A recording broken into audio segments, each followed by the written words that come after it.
देश को लगा महंगाई का झटका। जनवरी के मुकाबले फरवरी में बढ़कर 5.03% पर पहुंच गई खुदरा महंगाई। राहुल गांधी ने साधा केंद्र पर निशाना, बोले दांडी मार्च की परंपरा किसान निभा रहे, मोदी सरकार इस सत्याग्रह को कुचल रही। उत्तराखंड में तीरथ सिंह रावत कैबिनेट का हुआ विस्तार, 11 मंत्रियों ने ली शपथ। भाजपा ने बंशीधर भगत को हटाकर मदन कौशिक को बनाया नया प्रदेश अध्यक्ष। कोरोना के बढ़ते मामलों पर बोले दिल्ली के स्वास्थ्य मंत्री सत्येंद्र जैन, दिल्ली में कोरोना मामलों की स्थिति अलार्मिंग नहीं, लेकिन हम पूरी तरह से सावधान। अयोध्या जिला अस्पताल में इलाज कराने आई महिला के साथ हुआ गैंगरेप, पुलिस ने 12 घंटे बाद दर्ज किया मुकदमा। स्वीडिश मीडिया ने केंद्रीय मंत्री नितिन गडकरी पर लगाया भ्रष्टाचार का आरोप, कांग्रेस ने की न्यायिक जांच की मांग। नितिन गडकरी के कार्यालय ने आरोपों को बताया शरारतपूर्ण, मनगढ़ंत और आधारहीन। देश में फिर बढ़ रहे कोरोना संक्रमण के मामले, 2 महीने बाद संक्रमण के रिकॉर्ड 23,000 से ज्यादा नए मामले आए सामने। महाराष्ट्र के नागपुर में लॉकडाउन, कुछ हिस्सों में नाइट कर्फ्यू।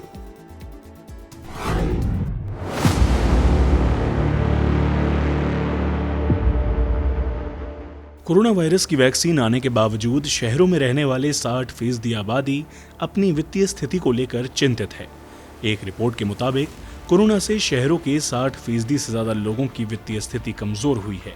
इसके चलते उनके खर्च करने के तरीके में बदलाव आया है। आपको बता दें कि डेटा एनालिटिक्स फर्म नीलसन की रिपोर्ट से ये जानकारी मिली है। रिपोर्ट के मुताबिक भारतीय उपभोक्ताओं की वित्तीय स्थिति अन्य देशों के मुकाबले ज्यादा नाजुक है। खर्च करने के तरीके में बदलाव दुनिया के अन्य देशों के मुकाबले भारत में ज्यादा है। नीलसन की रिपोर्ट में ऐसे कंज्यूमर की संख्या 60% से ज्यादा है, जबकि ग्लोबल एवरेज 46% है। इससे पता चलता है कि भारतीय उपभोक्ताओं की वित्तीय स्थिति कोरोना के कारण ज्यादा बिगड़ी है और इसका सीधा असर उनके खरीदारी और खर्च पर देखने को मिल रहा है। इसके अलावा नीलसन द्वारा 16 देशों में किए गए अध्ययन से पता चलता है कि शहरी भारत के 1/3 से अधिक लोग साल 2021 के पहली छमाही में अपने इनकम में सुधार की कोई उम्मीद नहीं कर रहे हैं। इसी के साथ इनकम में सुधार को लेकर निराशा तेजी से बढ़ती जा रही है। रिपोर्ट में कहा गया है कि कोरोना के चलते इनकम प्रभावित होने से उपभोक्ताओं की खर्च करने की आदत बदल गई है। बड़ी संख्या में शहरों के उपभोक्ता अपने घर का बजट मैनेज करने के लिए नए तरीके आजमा रहे हैं। 46% उपभोक्ता ब्रांड के मुकाबले सबसे सस्ती चीजें खरीद रहे हैं, वहीं 50% की पसंद ब्रांड ही है। इसके अलावा 45% का कहना है कि वे प्रमोशन वाले प्रोडक्ट खरीद रहे हैं, लेकिन 61% उपभोक्ताओं का कहना है कि उनकी पहली पसंद ब्रांड है और वो अपने ब्रांड में तभी बदलाव करेंगे जब इनकी कीमतें बढ़ जाएंगी। सर्वे के मुताबिक 31% भारतीय उपभोक्ताओं ने कहा कि अगर आर्थिक स्थिति बिगड़ी तो वे ग्रोसरी पर कम खर्च करेंगे, जबकि 26% ने कहा कि वे अधिक खर्च करेंगे। इसके अलावा 90% उपभोक्ता विभिन्न प्रकार के अच्छी क्वालिटी वाले प्रोडक्ट को ज्यादा कीमत पर भी खरीदना पसंद करेंगे। 83% सीधे निर्माताओं से खरीदना पसंद करेंगे और 79% उपभोक्ता अधिक भुगतान करेंगे अगर प्रोडक्ट की क्वालिटी अच्छी हो। पर कुल मिलाकर अगर इस रिपोर्ट को देखें तो ये तो साफ पता चलता है कि कोरोना ने जितनी चोट भारतीयों की जेब पर पहुंचाई है वो बाकी देशों के मुकाबले काफी ज्यादा है। ब्यूरो रिपोर्ट, गो न्यूज़।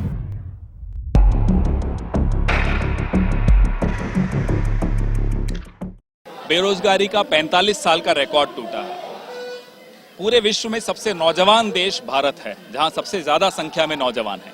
और इतने नौकरी देने का वादा करके जो सरकार आई, वो उल्टा नौकरी छीन रही हो, वो नोटबंदी के माध्यम से छीन रही हो, वो जीएसटी के माध्यम से छीन रही हो, वो जिस तरह का लॉकडाउन लगाया उस माध्यम से छीन रही हो।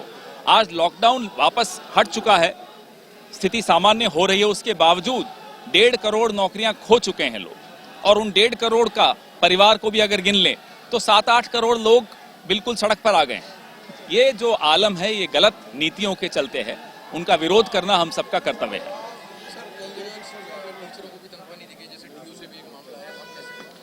टीचरों का तनख्वाह नहीं दे पा रहे हैं या नहीं देना चाह रहे हैं। आप नई नियुक्तियां कर नहीं पा रहे हैं, जहां करने की कोशिश करते हैं वहां कोई न कोई विवाद, चीटिंग, अलग अलग आरोप लग जाते हैं और नियुक्तियां कैंसिल हो जाती हैं। कल आपने यूपी का उदाहरण देखा जहां फर्जी वीडियो डाल दिया लेखपाल की कोई नियुक्तियां हुई नहीं है पिछले 5 साल में। तो इस तरह से जो माहौल बन रहा है इस देश में, उसमें नौजवानों के मन में बहुत रोष है। जिस तरीके से 20,000 करोड़ का सैलरी स्टॉक वगैरह चल रहा है, क्या इस रकम को पूरी अर्थव्यवस्था की जो नीतियां हैं उन सब पर मोदी सरकार ने विचार करना बंद कर दिया है। हमारे यहाँ पिछली सरकार, मोदी जी की सरकार के पहले जो सरकार थी वो अर्थशास्त्रियों की सरकार थी, आज जो सरकार है वो अनर्थशास्त्रियों की सरकार है। पूरा विश्व यह बोल रहा है, विश्व की ऐसी एजेंसीज बोल रही हैं जो कि लोकतंत्र को मॉनिटर करती हैं। आप देखिए सीएजी की क्या हालत कर दी, 75% रिपोर्ट्स कम हो गई हैं अब सीएजी की। हमारे वक्त सीएजी पर कोई रोक टोक नहीं थी। आप देखिए ईडी, इनकम टैक्स, सीबीआई का किस तरह से दुरुपयोग हो रहा है, किस तरह से विपक्ष की आवाज दबाने की कोशिश हो रही है, किस तरह से सोशल मीडिया को दबाने की कोशिश हो रही है। यही सब तो पैमाने होते हैं लोकतंत्र को नापने के। सर एडीआर की 20 लाख जो 70 विधायक कांग्रेस छोड़कर दूसरे पार्टी में शामिल हो चुके हैं, इसके बारे में क्या? जब मुश्किल घड़ी होती है किसी परिवार, किसी संगठन, किसी पार्टी की, उस वक्त परीक्षा होती है कि कौन हमारे साथ है, कौन विचारधारा की लड़ाई और संघर्ष करने को हमारे साथ सड़क पर आना चाहता है, मुश्किल झेलना चाहता है, और कौन सत्ता सुख भोगने के लिए जाना चाहता है। जिनको सत्ता सुख भोगना था वो चले गए, जो संघर्ष करने वाले हैं वो यहाँ आपको दिख रहे हैं। सर आज ही के दिन महात्मा गांधी ने दांडी मार्च शुरू किया है, ये प्रदर्शन भी आज ही के दिन शुरू हो रहा है, इसके बारे में क्या? गांधी जी हमारे सबके प्रेरणा स्रोत आज से नहीं, शुरू से रहे हैं। ये दूसरी शताब्दी है और हम सबका गौरव है कि गांधी जी ने कांग्रेस का दामन चुना। उस वक्त के तमाम जो हमारे बड़े नेता थे उन सब ने कांग्रेस का ही रास्ता चुना। यह कांग्रेस के लिए एक सौभाग्य की बात है। हमारे वो प्रेरणा स्रोत हैं। आज का दिन हमारे लिए बहुत महत्वपूर्ण है। ऐसा ऑल इंडिया की डिग्री वापस देनी पड़ रही है। देखिए, इस देश की जनता ने बहुत बड़ा विश्वास इस देश के प्रधानमंत्री के लफ्जों पे रखा। क्या कहा था उन्होंने? मित्रों, 2 करोड़ नौकरियां हर साल खोल दूंगा, कहा था। हुआ क्या? जो कांग्रेस के शासन में नौकरियां मिलती थी वो भी बंद हो गई। दिन ब दिन नौकरियां कम कर रहे हैं और उसके ऊपर जले पे नमक छिड़क रहे हैं। अमित शाह कहते हैं कि पकोड़ा तलना, या मोदी जी कहते हैं पकोड़ा तलना भी एक रोजगार है। तो अगर पकोड़ा तलना रोजगार पाना है डिग्री लेके, तो डिग्री क्यों चाहिए? पकोड़ा तो कोई भी तल सकता है। या फिर अमित शाह के बेटे जैसा कोई हमको हुनर सिखा दे कि जहां हजारों रुपये सिर्फ हो उस कंपनी में और करोड़ों की कंपनी बन जाए, वो सिखा दे सबको। तो ये युवा जो है देश का भविष्य है। प्रधानमंत्री जी को कोरोना के काल में यहाँ पे नया संसद भवन बनाने की क्या जरूरत है भैया? अर्थतंत्र में दिक्कत है, हजारों करोड़ आप क्यों बर्बाद कर रहे हो? हम संसद में बैठते हैं, कोई दिक्कत नहीं है। हमारे वर्षों से इस देश की लोकतंत्र की संसद वहीं चली है। तो आप इस संसद को नया करने का विचार बंद रखिए, पर वही पैसे युवा के रोजगार के लिए लगाइए। सर राहुल गांधी ने एक ट्वीट किया था कि देश में लोकतंत्र खत्म हो चुका है, इसके बारे में बीजेपी इस पर सवाल खड़े कर रही है। देखिए, राहुल गांधी जी ने नहीं, ये एक आध एजेंसी ने नहीं, बहुत सारी एजेंसी ने अपना रिसर्च करके जो जाने माने और रेप्यूटेड लोग उसमें हैं, जिसके ऊपर दुनिया भर में विश्वास होता है, उनका रिसर्च में ये कहा गया है कि हमारा देश लोकतंत्र के मायने में बांग्लादेश और नेपाल से भी पिछड़ चुका है और एक डिक्टेटरशिप चल रही है। तो राहुल गांधी जी ने जो चिंता जताई है वो हर देशवासी के लिए एक रेड लाइट के समान है। हम सबको सोचना होगा। भाजपा को राहुल गांधी जी सही नेता के तौर पे, लोकतंत्र के विरोधी दल के नेता के तौर पे सही बात कहते हैं, पर भाजपा को सच पसंद नहीं है, इसलिए वो राहुल गांधी जी पे हमला करते हैं।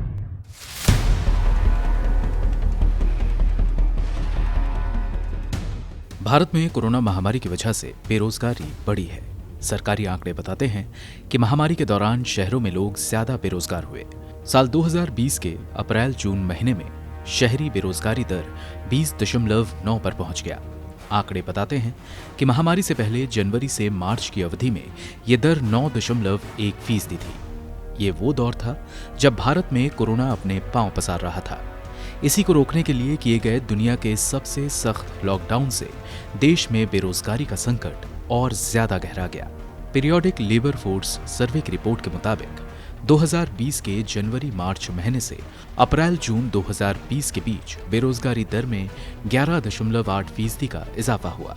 इसी दौरान देश में सबसे सख्त लॉकडाउन लगा दिया गया, जिससे देश की अर्थव्यवस्था पर खासा असर पड़ा।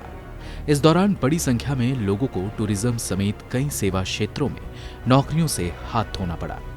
माना जाता है कि भारत में वो शख्स बेरोजगार की श्रेणी में आता है जो काम के लिए उपलब्ध होने के बावजूद उसके पास हफ्ते में 1 घंटे का भी काम ना हो। महाराष्ट्र में अप्रैल-जून की तिमाही में शहरी बेरोजगारी सबसे ज्यादा थी। यहाँ तिमाही में बेरोजगारी दर 35.6% थी। इसके बाद झारखंड बेरोजगारी में सबसे आगे रहा, जहां बेरोजगारी दर 32% और तीसरे नंबर पर मध्य प्रदेश रहा, जहां ये दर 28.9% थी। इस तिमाही में सभी राज्यों में बेरोजगारी दर डबल डिजिट में ही रही। पीएलएफएस को राष्ट्रीय सांख्यिकी आयोग ने साल 2017 में शुरू किया था, जो देश में रोजगार और बेरोजगारी से जुड़े आंकड़े जारी करता है। पीएलएफएस हर 3 महीने में ये डेटा जारी करता है। सर्वे के मुताबिक भारत में सभी उम्र के लोगों के बीच बेरोजगारी दर जनवरी-मार्च की तिमाही में 9.1% थी। आंकड़े देखें तो महिलाएं ज्यादा बेरोजगारी का शिकार हुईं। इस दौरान महिलाओं में बेरोजगारी दर 10.5% रही, जबकि पुरुषों में यही दर 8.5% रही। लॉकडाउन के पहले 3 महीने अप्रैल-जून की अवधि में महिलाओं के बीच बेरोजगारी दर 21.2% हो गई, जबकि पुरुषों के बीच ये 20.8% थी। इससे थोड़ा पीछे जाएं तो अक्टूबर-दिसंबर 2019 की तिमाही में सभी उम्र के लोगों में शहरी बेरोजगारी दर 7.9% थी। इसी साल जुलाई-सितंबर की तिमाही में बेरोजगारी दर 8.4% और अप्रैल-जून की तिमाही में ये दर 8.9% थी। सर्वे बताता है कि अप्रैल-जून 2020 की तिमाही में श्रम बल में भागीदारी की दर 35.9% हो गई, जबकि जनवरी-मार्च की तिमाही में ये दर 37.5% थी। पुरुषों में ये दर जनवरी-मार्च तिमाही में 56.7% और अप्रैल-जून की तिमाही में 56.3% थी। महिलाओं में जून 2020 में श्रम बल में भागीदारी की दर 15.5% दर्ज की गई, जबकि 2019 के जनवरी-मार्च महीने में ये दर 17.3% और अप्रैल-जून 2019 में 15% थी। ब्यूरो रिपोर्ट, गो न्यूज।